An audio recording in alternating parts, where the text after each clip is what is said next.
Rajahmundry rural MLA TDP polit bureau సభ్యుడు గోరంట్ల బుచ్చయ్య చౌదరి సంచలన వ్యాఖ్యలు చేశారు. కూటమిలో విజయసాయిరెడ్డిని చేర్చుకోవడానికి వీల్లేదని, అలా చేర్చుకుంటారని తాను అనుకోవడం లేదని అన్నారు.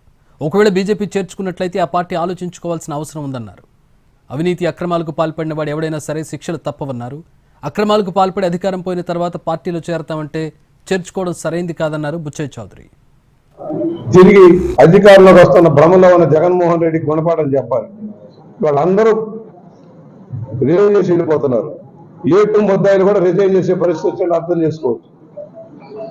ప్రభుత్వంలోకి రాకముందు దోపిడీ చేసిన వాళ్ళు, కేసులో ఉన్న వాళ్ళు, ప్రభుత్వం వచ్చిన చేసిన దోపిడీలు కూడా బాధ్యత వహించాల్సి వస్తున్న భయంతో పారిపోతూ ఉన్నారు. పార్టీలు మారితే చాలు రక్షణ వస్తుందనేది నమ్మకంలో ఉన్నారు. దీన్ని మేము అంగీకరించేది లేదు. ఎవరైనా సరే తప్పు చేసిన వాళ్ళకి శిక్ష ఉండాల్సిందే. ఏ పార్టీలో ఉన్నా, ఏ ప్రభుత్వంలో ఉన్నా శిక్ష పడాల్సింది.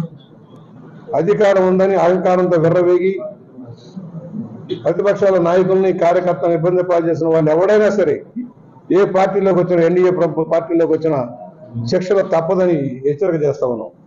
నాడు నేడు కూడా రెండో మొదలే. ఆయన ఎందుకు రాజీనామా చేస్తుంటే తప్పు పోదు అనుకుని రాజీనామా చేస్తుంటాడు.